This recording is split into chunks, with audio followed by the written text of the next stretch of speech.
نغمہ خواں ہو جا۔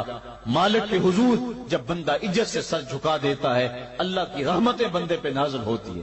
ایک روایت میں آتا ہے جب بندہ نماز کے لیے کھڑا ہوتا ہے، ابھی اس نے سجدے میں جانا ہوتا ہے، ابھی وہ قیام ہی کرتا ہے، اللہ فرماتا ہے میرے بندے کے گناہ جو ہیں اس کے بدن سے نکال کے ایک سمت کر دو، تاکہ میرا بندہ اس حالت کے اندر میرے حضور حاضر ہو کہ وہ گناہوں سے پاک اور صاف ہو۔ حضرت نبی رحمت صلی اللہ علیہ وآلہ وسلم فرماتے ہیں کہ پھر اس کے سارے گناہ اس کے بدن سے اتار کے ایک سمت رکھ دیے جاتے ہیں، اور بندہ مصلی پہ سبحان ربی العالی کے نغمے الاپتا ہے، رکوع کرتا ہے، سجدے کرتا ہے۔ جب سلام پھیر کے نماز ختم کر کے دعا کر کے جانے لگتا ہے تو فرشتے عرض کرتے ہیں مالک یہ جو گناہ اتار کے ایک سائیڈ پہ رکھے تھے یہ دوبارہ اس کو دے دیں؟ اللہ فرماتا ہے جس کی جھولی سے گناہ نکال لیے تھے دوبارہ اس کی جھولی میں نہیں ڈالیں۔ اللہ اکبر۔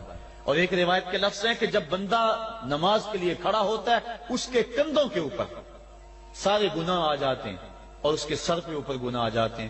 جب رکوع میں جاتا ہے تو کندھوں والے گناہ گر جاتے ہیں، اور جب بندہ سجدے میں سر رکھتا ہے تو اللہ تعالیٰ اس کے سارے گناہوں کو ختم کر دیتا ہے اور وہ بالکل پاک ہو جاتا ہے۔ حضرت سلیمان فارسی ایک دن ایک درخت کے نیچے کھڑے تھے، آپ نے درخت کی شاخ کو پکڑ کے جنبش دی، حرکت دی، موسم خزاں تھا، درخت کی شاخ کے سارے زرد پتے گر گئے۔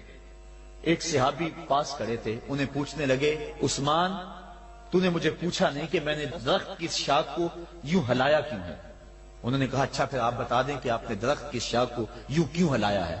کہا سنو پھر ایک دن میں اور چند صحابہ حضور کے ساتھ جا رہے تھے، رستے میں ایک درخت آیا، اس کے نیچے حضور کھڑے ہوئے، حضور نے اس طرح درخت کی شاخ کو پکڑ کے ہلایا، یوں پتے جھڑ گئے، ہم اس منظر کو دیکھتے رہے۔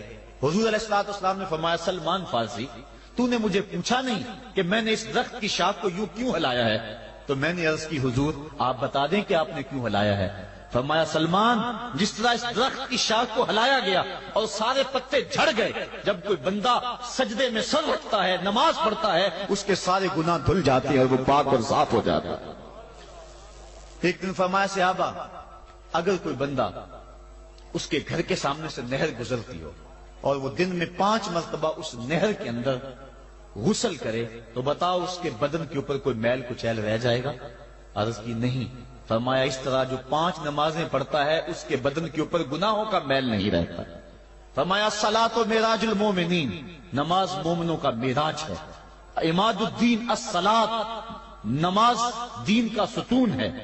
حبب الی من دنیاکم ثلاث الطیب والنساء وجعلت قرۃ عینی فی الصلاۃ، مجھے تمہاری دنیا سے صرف 3 چیزیں پسند ہیں، خوشبو، منکوحہ بیویاں اور میری آنکھوں کی ٹھنڈک نماز میں رکھی ہے۔ اور حضور نے یہ بھی ارشاد فرمایا من ترک الصلاۃ متعمدا فقد کفر، جس نے جان بوجھ کے نماز چھوڑی گویا اس نے کفر ہی تو کیا، یعنی کافروں والا کام کیا۔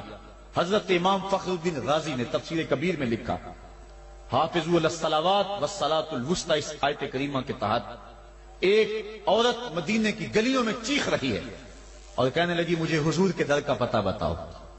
حضور کی چوکھٹ کا پتہ بتلایا گیا، وہ حاضر ہوئی۔ آقا کریم صلی اللہ علیہ وسلم کی خدمت میں عرض کی حضور میرا خامد سفر پہ گیا ہوا تھا اور میں نے اس کی عدم موجودگی کے اندر زنا کر لیا، حمل ٹھہر گیا اور جو بچہ پیدا ہوا میں نے مارے شرم کے اس بچے کو سرکے کے مرتبان میں ڈال دیا اور پھر اسی سرکے سے میں لوگوں کو فروخت کرتی رہی ہوں۔ اب جب کہ میرا ضمیر جاگا ہے میں آپ کی خدمت میں حاضر ہوئی، مجھے بتایا جائے کہ میرے گناہ کا بھی کوئی کفارہ ہے۔ حضور نے ارشاد فرمایا جو تو نے زنا کیا ہے اس کی سزا رجم ہے کیونکہ تو شادی شدہ ہے، اور جو تو نے بچے کو قتل کیا ہے قتل کی سزا قتل ہے، اور جو تو نے